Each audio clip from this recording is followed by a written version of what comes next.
dia a todos. Estamos reunidos mais uma vez na casa de Deus, para celebrar o seu nome e também para escutarmos aquilo que Deus tem para nos falar. Eu quero convidar você mais uma vez a fechar os seus olhos, curvar sua cabeça. Você esteve adorando a Deus, eu creio que Ele recebeu o seu louvor, mas eu queria que agora você abrisse seu coração e seus ouvidos para ouvir aquilo que Deus tem para dizer. Você possa se colocar nesse momento diante de Deus, apenas dizer: Senhor, quero ouvir tua voz. Deus eterno, eu me coloco aqui agora diante do Senhor. Peço que possa falar através da minha vida. Que eu possa ser tão somente um instrumento nas tuas mãos. E que, assim como toda igreja, eu quero ouvir tua voz também, Deus. Peço que possa mexer com o meu ser, com cada vida que está aqui nesta manhã, com aqueles que estão nos ouvindo nas suas casas, que o Senhor possa nos visitar de uma forma extraordinária, fora do nosso ordinário. Que possamos ser tocados, Senhor, por Ti nesta manhã. Que a Tua glória desça nesta casa, que a Tua glória inunde o nosso ser. Tudo que nós desejamos, Deus, é ser cheios do Teu Espírito, da Tua presença, da Tua vida, do Teu amor. Nós queremos viver uma nova jornada contigo, a partir desse dia, Deus, no nome de Jesus. Amém. Irmãos, neste mês de outubro, nós estaremos falando de experiências vividas por alguns homens e mulheres na história que chamamos de epifanias. Acredito que quando trabalhamos com Deus, é impossível que não vivamos em algum momento da nossa história com Deus uma epifania. Embora Deus esteja sempre conosco, e na maior parte do tempo de nossas vidas não o percebemos. Embora Deus habite em nós com o seu Santo Espírito, nós cristãos, em nosso dia a dia, não sentimos a sua presença. E caminhamos pela fé, cremos que Deus habita em nós, que o seu Espírito fez morada em nós, embora os nossos sentimentos não o percebam na grande parte de nossa história. O termo epifania, ele é aplicado quando um pensamento inspirador, iluminante, nos vem à mente, nos revelando que naturalmente não conhecíamos, não poderíamos saber. Como aconteceu com Pedro, ao revelar que Jesus era o Cristo, o Filho do Deus vivo. E o próprio Senhor Jesus vira Pedro e diz para Pedro que aquela revelação que ele acabara de falar tinha sido dada pelo Pai. Isso é uma epifania. Epifania também ocorre quando uma força e uma fé nos tomam e nos leva a realizar o que não realizaríamos por nossa própria força. Como aconteceu, por exemplo, com Sansão. que com uma queixada de jumento matou 1000 filisteus. Talvez você não tenha noção do que é isso. Nem eu, nunca, enfrentei tantos homens, nem 2, nem 3, eu acho, na minha vida. Mas imagina o desgaste físico de uma pessoa lutar contra 1, 2, 3, 4, 5, 1000 homens. Quanto tempo não foi essa luta? Houve ali uma epifania, uma visitação de Deus sobre Sansão, que fez com que ele realizasse o extraordinário, que viesse forças da onde ele não poderia tirar. Ou ainda quando somos visitados pelo sobrenatural, de uma forma perceptível por nossos sentidos humanos, como aconteceu, por exemplo, com José e Maria, quando um anjo lhes aparece anunciando o nascimento de Jesus. Isto é uma epifania. Ou quando os apóstolos oraram depois do Pentecoste, em Atos capítulo 4, e diz que novamente o Espírito de Deus veio sobre eles e encheu a cada um deles com poder, de tal forma que o lugar onde eles estavam orando tremeu. Epifania é a experiência que vivemos quando o divino invade a nossa história de uma forma tal que não fica dúvida alguma em nós que fomos visitados por Deus. A essas experiências extraordinárias, fora do ordinário, chamamos de visitação de Deus, ou epifanias. Em sua caminhada com Deus, qual foi o momento de sua história que você descreveria uma epifania? Quando você foi visitado por Deus de uma forma extraordinária, que você o percebeu agindo na sua história naquele momento?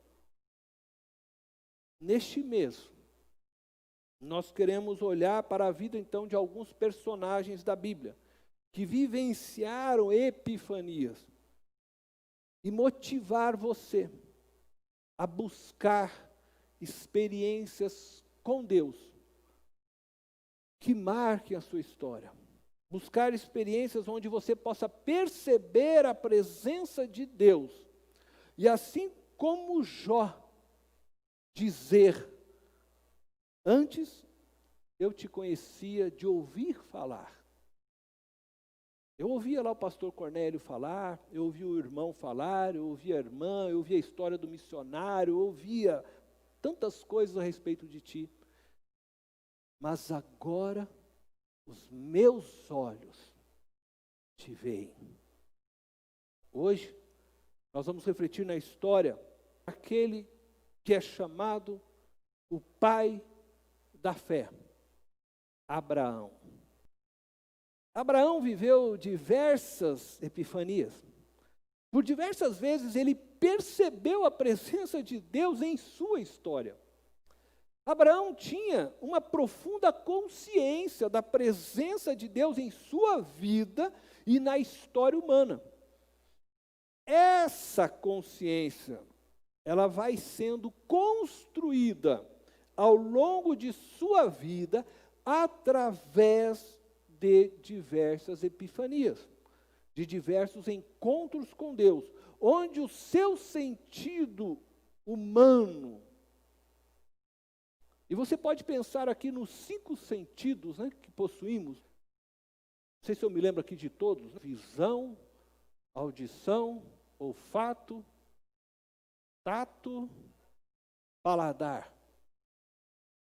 Os 5 sentidos, de Abraão funcionaram. Diz um texto que ele preparou até uma comida para estar com Deus, na visitação de Deus, Deus visitou Abraão de tal forma que ele não podia negar a realidade de Deus na sua história.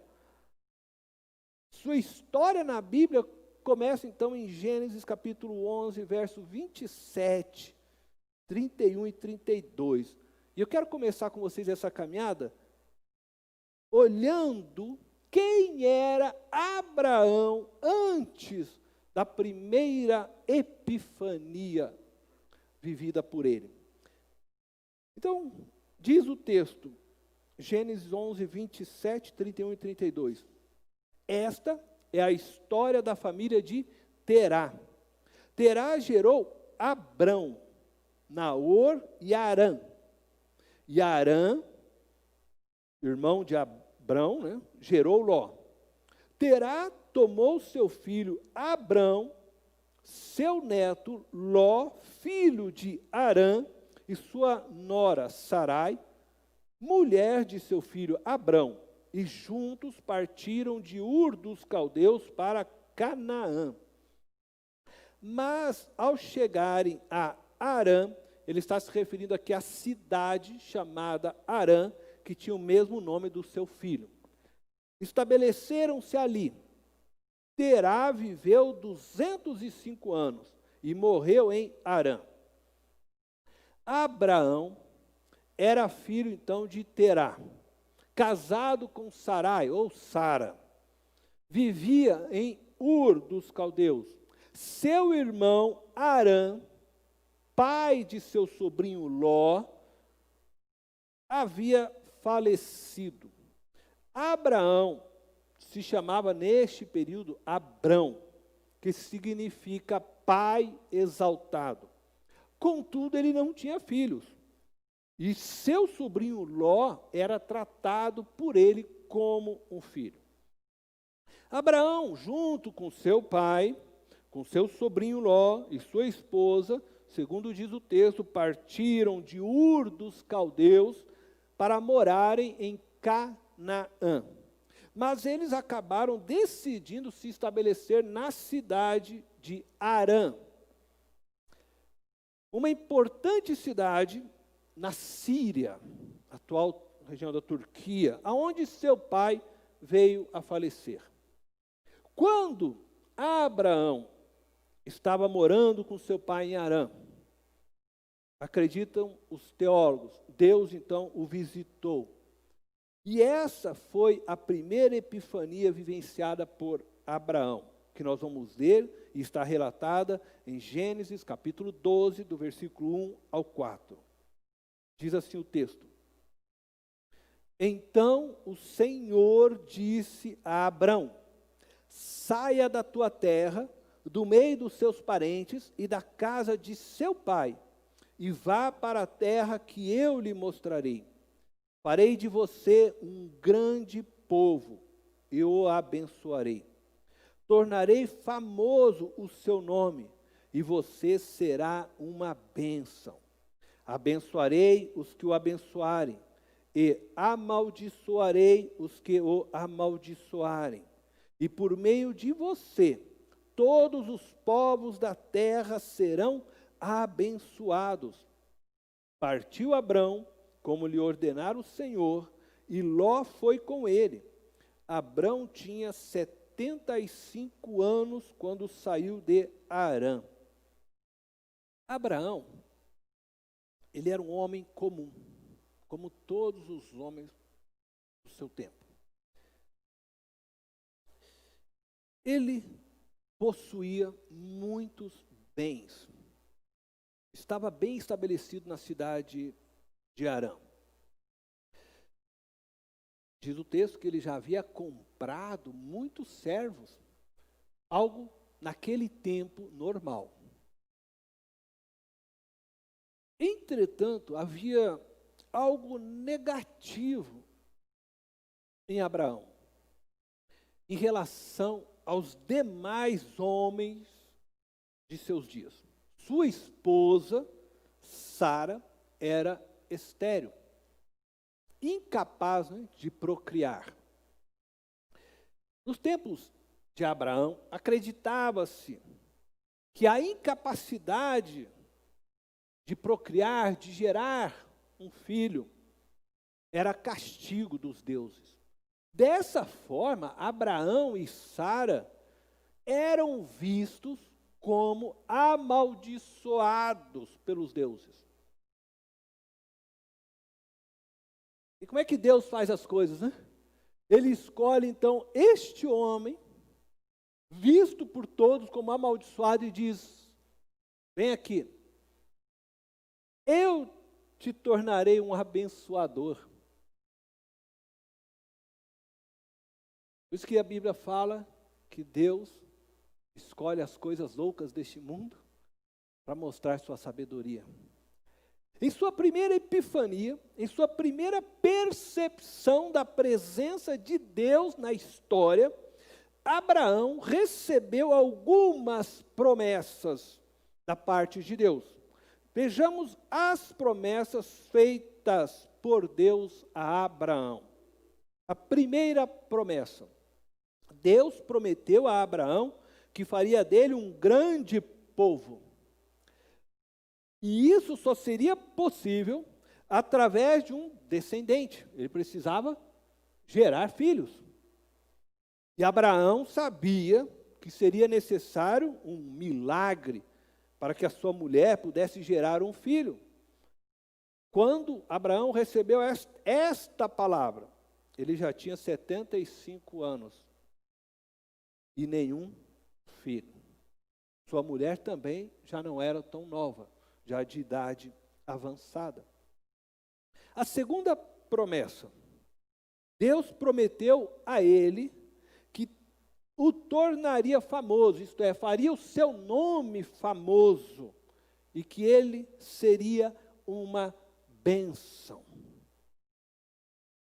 Isto significava que ele seria mais próspero do que já era. E todo o trabalho realizado por ele teria o favor de Deus. A terceira promessa: Deus prometeu proteger-lhe de todo o mal. Ele teria a proteção de Deus contra todo o mal. Isso está declarado quando diz: os que o abençoarem serão abençoados, mas os que o amaldiçoarem serão amaldiçoados. Ora, Deus estava dizendo: se alguém se levantar contra você, te amaldiçoar, eu vou dar um jeito cabo nesse cara. Ele vai estar amaldiçoado.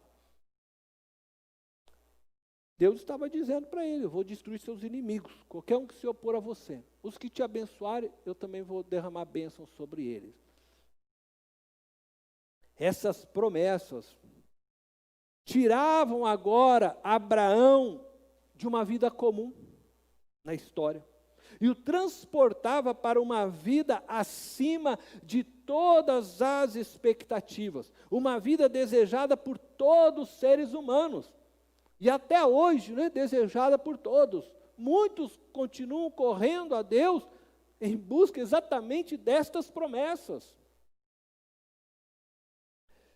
Deus estava oferecendo a Abraão o paraíso aqui na terra. Mas sempre tem um mais, né? Uma conjunção, como é? Adversativa. Mas, para se chegar ao paraíso, ele é desafiado a iniciar uma jornada de fé.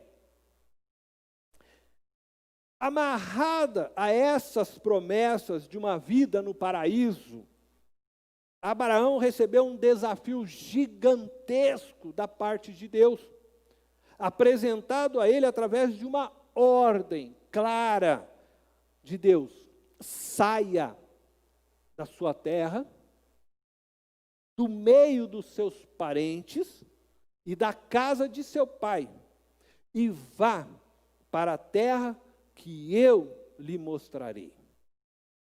Olha que desafio. Ele é desafiado a deixar sua zona de conforto, de segurança, o ambiente que já lhe era familiar, a terra da qual onde ele estava prosperando, para iniciar uma peregrinação no desconhecido, onde o sofrimento, a angústia, as dúvidas e o medo poderiam lhe afrontar constantemente. Ele vai sair de um lugar que ele tem segurança, tudo está bem, eu estou crescendo, estou prosperando, e vou para uma terra que não sei aonde, que esse Deus que me aparece, me manda ir, e o que será nessa jornada daqui para frente? O que terá para mim? Para Abraão chegar ao paraíso, ele precisava experimentar o inferno desta vida. Ele precisava se expor ao mal, às dificuldades e às maldades deste mundo. Sem a experiência do inferno, do mal nesta vida, Abraão não poderia conhecer Deus de fato. Deus seria para ele apenas um gênio da lâmpada atendendo os desejos de um sonho perfeito. E ele se veria então como o amo desse Deus. O sofrimento, a angústia, as dúvidas e o medo proporcionaram a oportunidade para Abraão descobrir que Deus era mais do que um gênio da lâmpada. Era seu libertador, seu provedor, sua justiça e, acima de tudo, o Senhor de sua própria vida. Era um Deus que desejava se relacionar pessoalmente com ele, que estava disposto a caminhar junto com ele nesta peregrinação de fé, provendo sempre para ele o escape do inferno, todas as vezes que fosse necessário. Acredito que sem a experiência do inferno neste mundo, e eu não estou falando do inferno como um lugar onde as almas vão depois da morte, mas eu me refiro ao sofrimento deste mundo. Sem este inferno, proporcionado pelo mundo, Abraão não poderia conhecer a si mesmo, pois as suas fraquezas não seriam trazidas à luz. Como ocorreu, por exemplo, quando um rei se encantou por sua esposa, e ele preferiu então dizer que era sua irmã e permitiu que aquele rei levasse a sua esposa.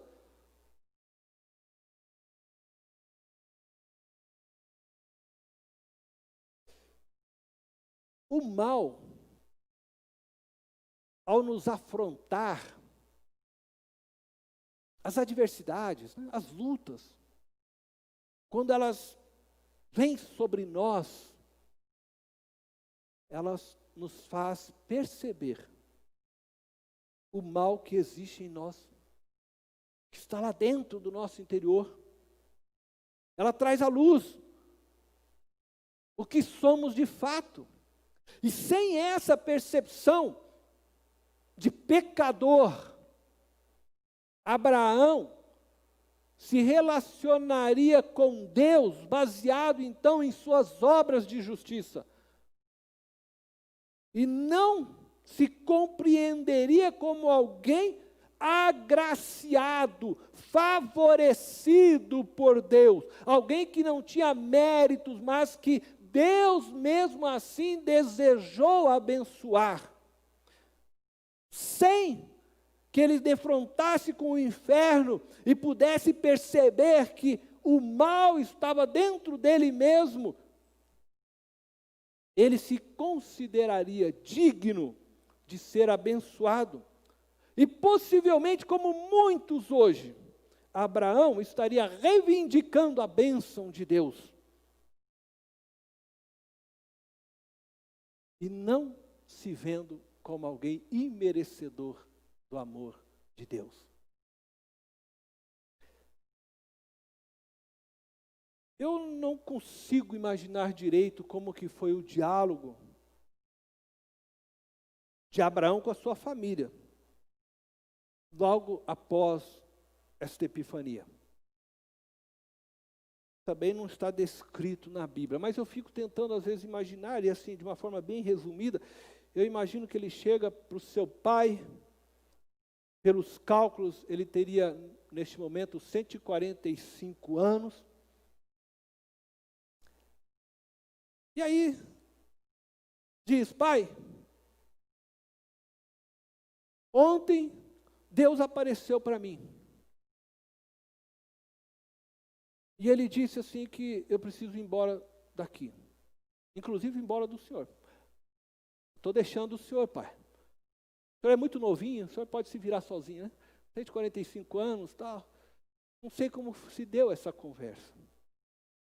Talvez o pai dele, a essa altura, já estava pensando: filho, você não vai cuidar de mim? Estou com 145 anos. Mas ele vai e faz o que Deus havia mandado fazer. Eu fico imaginando ele chegando para Sara, né, todo, né, próspero naquela terra, e aí chega para a mulher: Sara, ontem eu tive uma epifania. A mulher deve regalar o olho, né? Sabe que Deus me visitou e Deus falou assim que a gente precisa ir para uma terra. Mulher já mais detalhista, né? Para onde? Que terra? Ah, eu não sei, ele não falou, ele mandou a gente sair. Mas você vai sair daqui, aqui a gente está bem estabelecido, aqui eu tenho minhas amigas, né, eu vou no shopping, a gente conversa, toma lá o cafezinho lá e tal. Deus mandou sair, Sara. Ele deve ter abaixado já a cabeça, porque mulher a gente não é assim, né? Meio receoso, o que vai acontecer, né? Mas Deus mandou. Depois foi para o sobrinho, aí o sobrinho foi mais tranquilo, porque ele tratava o sobrinho como filho, aquela conversa mais pai e filho, e diz: Ló, ontem Deus me visitou e disse que é para mim ir para uma outra terra. Ele falou que vai me abençoar. Você não quer vir comigo? Eu imagino que ele tenha convidado. E lá, estou dentro. Né? Vamos junto. Tudo que meu tio faz está prosperando, estou junto. Né? Eu vou caminhar junto. E ele vai junto nesta viagem. Parece que foi algo assim. Mas era uma jornada difícil essa. Era uma caminhada difícil. Não era tão simples e tudo tão fácil. Eu imagino que todos eles, né, pai, esposa, sobrinho, devem ter feito perguntas para ele que ele não soube responder. Como assim? Deus falou com você? Não era algo comum assim também, não é? E os nossos negócios que estão tão bem, como é que vai ficar aqui? E que história é essa? Você vai ser uma grande nação? Nem tem filho, já está com 75 anos. Para onde você vai? Você vai abandonar seu pai aqui com 145 anos? Bom, deve ter sido muitas as perguntas, muitas as indagações, as incertezas.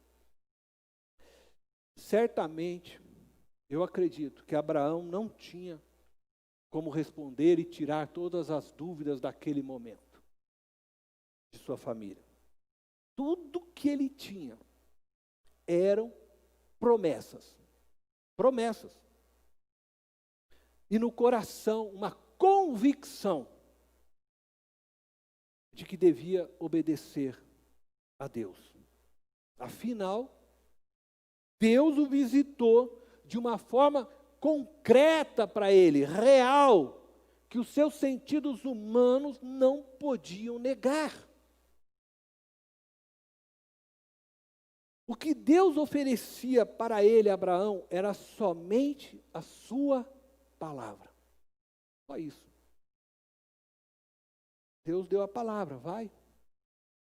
Abraão precisava crer e seguir sua jornada sendo sustentado pela promessa que Deus lhe havia dado.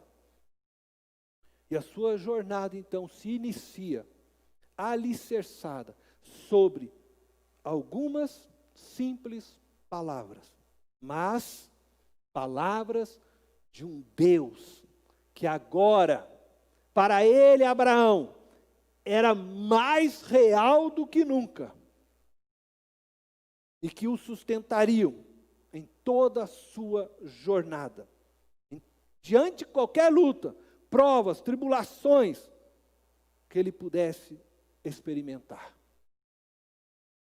E aqueles que conhecem já esta história, sabem que este homem caminhou, sustentado por estas promessas, enfrentando todas as dificuldades.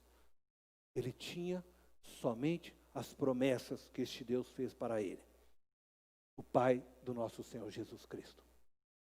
Assim como Abraão, eu e você que está aqui hoje, vocês estão ouvindo, né, pela internet, recebemos na epifania da encarnação do Filho de Deus promessas e desafios. Jesus nos deu promessas, mas também desafios. Agora, eu quero dizer que é você que está entre promessas e desafios. Não é diferente hoje. Deus tem para você o paraíso e Ele quer te abençoar grandemente. Todas as promessas feitas para Abraão, elas são para você também. Deus quer abençoar os seus negócios, Deus quer abençoar a sua família, o seu casamento, o seu ministério, todas as dimensões de sua vida, para que você possa abençoar outros. Assim como Abraão, você precisa caminhar crendo na palavra de Deus, em suas promessas. Você precisa dar passos na história, guardando os valores e princípios de Deus, custe o que custar, confiando nas promessas de que um dia estará no paraíso. E lá, no paraíso, receberá a recompensa e o cumprimento de todas as promessas de Deus. Quando Jesus te chama para segui-lo, para renunciar a você mesmo, Ele está te chamando, assim como Deus chamou Abraão. Você precisa se lançar inteiramente aos pés de Jesus, como Abraão confiou em Deus, creu naquelas promessas. Você precisa agora também deixar sua zona de conforto, o seu lugar seguro. Você precisa se arriscar na vida, por amor a Deus, se colocar num lugar onde esteja vulnerável, onde a sua confiança seja inteiramente nele, pois é neste lugar que Jesus se mostrará o Deus vivo para você. Enquanto você estiver num lugar que você sente estar no controle, na segurança de tudo, você não vai experimentar epifanias com Deus. Se você quer viver no céu, quer alcançar o paraíso prometido por Jesus, você precisa confrontar o inferno presente neste mundo. Não existe escolha. Ou você confronta o inferno que te atormenta, que te cerca, ou você é dominado pelo inferno. Este mundo tenebroso, segundo as palavras do apóstolo Paulo, o mundo infernal, ele irá tentar demolir suas convicções nas promessas de Deus. Este mundo tenebroso irá tentar te seduzir e te atrair a uma vida sem Deus. Inicialmente, o mal que domina este mundo vai se aproximar de você de uma forma amigável, bonita. Vai te oferecer coisas que darão prazer, Coisas como dinheiro, sexo, poder, até mesmo a religião para que você se sinta bem, status social. Mas aos poucos estas coisas se transformarão em tua ruína. Elas tirarão de você a capacidade de pensar por si mesmo e de ouvir a voz de Deus numa relação pessoal com Ele. Outro dia, ouvindo uma mensagem, o pastor Ed René disse que o inferno se faz presente em nosso mundo em todo lugar, onde a graça de Deus está ausente, onde não há esperança. O inferno está na Cracolândia, nos confrontando todos os dias. Está no Congresso Nacional, está no Senado, está nas comunidades dominadas pelo Comando Vermelho, pelas milícias. O inferno está na ganância de homens que queimam nossas florestas com o fim de criarem novas áreas de pastagens, de plantação. Está nas mídias, vendendo um paraíso para ser vivido aqui e agora, mas que custa a sua alma. Está em toda forma de opressão, de racismo, de bullying. Está nas igrejas que manipulam o sagrado, aprisionando vidas em nome de uma cobertura espiritual, tirando o direito do indivíduo de se relacionar livremente com Deus. O inferno que vivemos neste mundo é produzido pelos homens que se rendem aos valores do inferno, do diabo, porque a Bíblia diz que o mundo jaz no maligno, está dominado pelo maligno. E o inferno se faz presente através destes homens que se deixam ser dominados pelo maligno, pelo pecado. E muitos de nós sofremos, porque este inferno produzido por alguns nos alcança. E não temos muitas vezes como evitá-lo. Contudo, este inferno não é de todo mal. Agora vocês acharam que eu enlouqueci, né? Mas eu vou dizer de novo, este inferno não é de todo mal, pois ele proporciona a nós, assim como proporcionou a Abraão, a oportunidade de conhecermos o Deus vivo e vivermos epifanias e experiências com Ele. O apóstolo Paulo percebeu esta verdade, e aí ele escreveu as seguintes palavras, Romanos capítulo 5, verso 3 e o 4. E não somente isto, mas também nos gloriamos nas próprias tribulações. Tribulações são lutas, são adversidades. É o inferno presente que nos causa isso.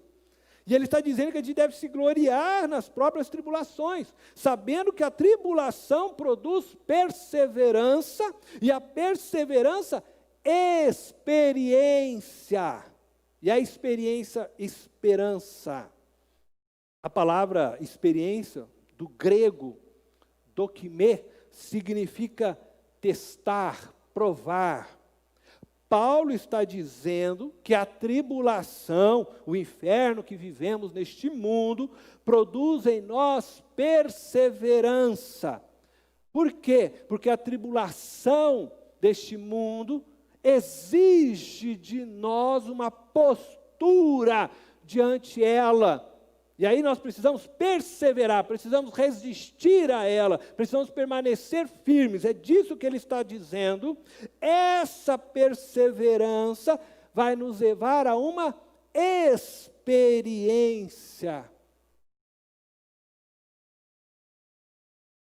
Isto é, a uma prova da lealdade de Deus. É uma epifania. Então, no momento que eu sou atacado, vamos assim colocar, pelas tribulações, pelas adversidades que o mundo produz contra mim, eu me mantenho firme em Deus, na minha fé, me persevero. essa perseverança vai me levar à experiência, isto é, eu vou provar a lealdade do Deus a quem sirvo. Esse é o momento das nossas vidas de epifania. E como isso acontece? É quando nós vivemos, através dessa experiência, por exemplo, um milagre de uma cura. É quando um profeta nos traz uma palavra direta de Deus. É quando um anjo nos dá uma orientação através de um sonho.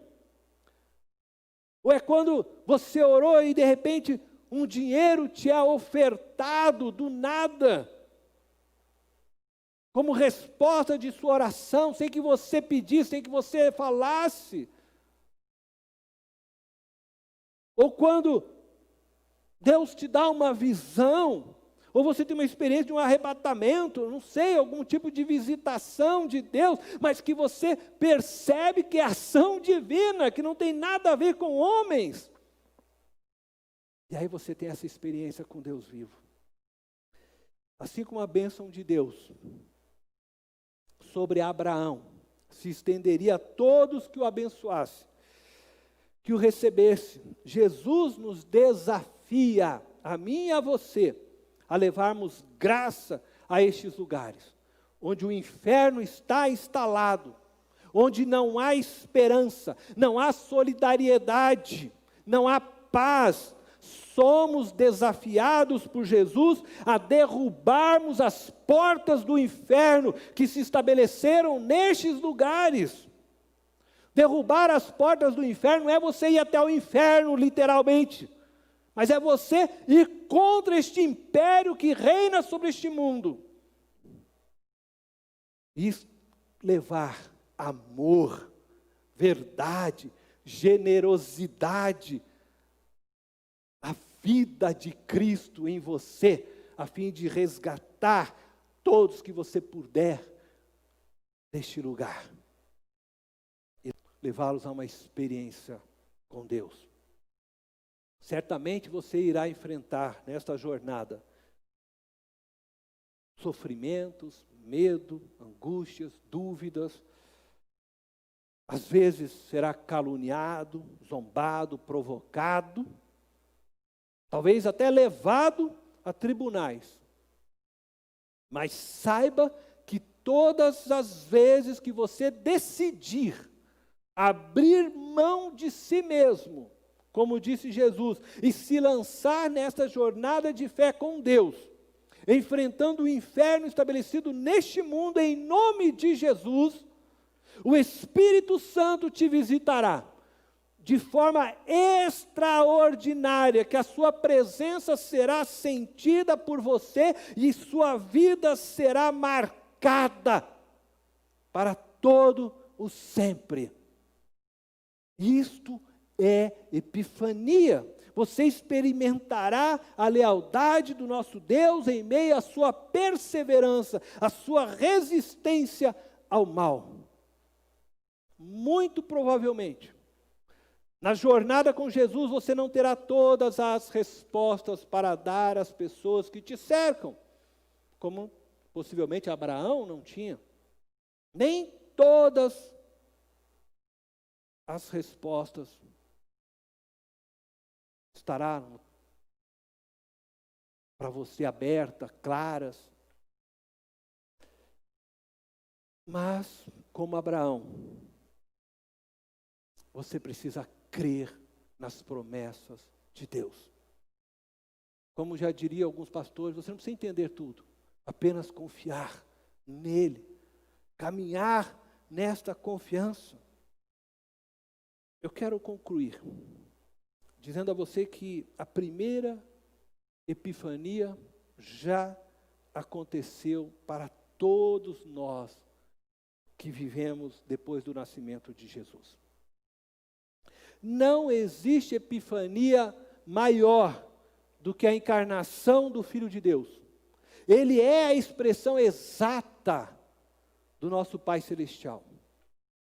João 14 diz assim: aquele que é a palavra tornou-se carne e viveu entre nós. Vimos a sua glória, glória como do unigênito vindo do Pai, cheio de graça e de verdade. João 18 diz assim, eu estou no capítulo 1, tá? Desculpas, né? É o verso 18. Ninguém jamais viu a Deus, mas o Deus unigênito que está junto do Pai o tornou conhecido. Jesus tornou a presença do Pai visível a toda a humanidade. Ele revelou o Pai a nós. Se você quer conhecer o Pai, olhe para Jesus. Ele é a expressão exata do Pai. E ele é certamente a maior de todas as epifanias. Mas eu quero dizer a você que ele quer ter um momento particular com você. Uma epifania com você. Ele quer te levar a vivenciar através do Espírito Santo novas experiências com ele, novas epifanias, momentos de visitação que extrapola o ordinário, que te leva a perceber a presença dele de uma forma real e concreta, que nem teus sentidos humanos podem negar. Jesus veio ao mundo por você. E ele quer tirar você do ostracismo de uma vida comum dos homens e torná-lo um agente do seu reino. Ele quer não só torná-lo um embaixador do seu reino, mas ele quer tê-lo como irmão e dividir com você o amor do Pai Celestial. Jesus quer entrar hoje no seu quarto de oração, naquele momento a sós que você faz com Ele. Ele quer abalar todas as estruturas religiosas, todas as racionalidades, todas as convenções que limitam o seu conhecimento e sua experiência pessoal com Ele. Jesus quer te levar a conhecê-lo como Deus que Ele é, e não o Deus que você projeta a respeito dEle. Jesus é o Deus que não conhece o impossível, que levanta o abatido, que dá vista aos cegos, que ressuscita os mortos, que não está preso a normas e lei. Jesus é o Senhor da história e não sujeito à história. Jesus é o Deus que com o sopro de sua boca destrói o diabo e o inferno. Jesus é o Deus que tem nas mãos o livro da vida. Ele é o Emanuel, o Deus conosco, o Cordeiro de Deus. Jesus se fez carne, morreu numa cruz por você. Jesus é o Deus que deseja você. E Ele quer dialogar com você. Ele quer conceder a você a capacidade de profetizar, ter visões, revelações, de experimentar as manifestações dos dons espirituais. Ele quer falar com você de forma que você não possa ignorar a sua presença e a sua vida. Ele quer te dar poder para testemunhar, para que você possa vencer o inferno estabelecido neste mundo e pôr ordem em sua vida.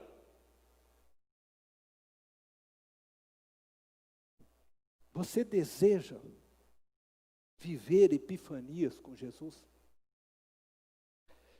Você deseja ser cheio do Espírito Santo de Deus e através do poder do Espírito realizar coisas extraordinárias? A Bíblia diz: aquele que crê em meu nome colocará a mão sobre o enfermo, ele será curado.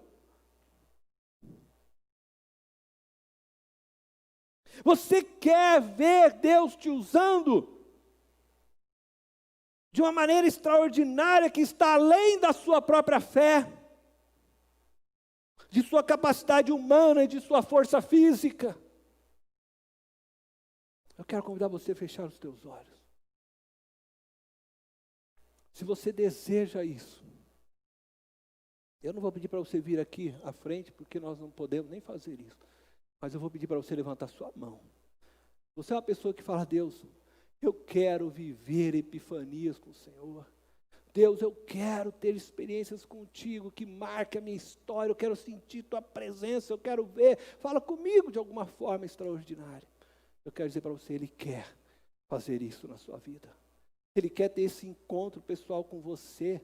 Ele quer que quando você ore, estremeça toda a sua vida, você sinta a presença dEle. Sabe aquela oração que quando você está fazendo e você é constrangido, lágrimas começam a escorrer dos seus olhos, porque você percebe Deus presente, e você não suporta ficar em pé, e você cai de joelhos no chão, porque você fala, o Senhor está aqui, como fez o profeta Isaías, como fez Moisés. Você quer ter encontros com Deus, significativos, extraordinários. Eu quero. E se você quer, quero convidar você a orar junto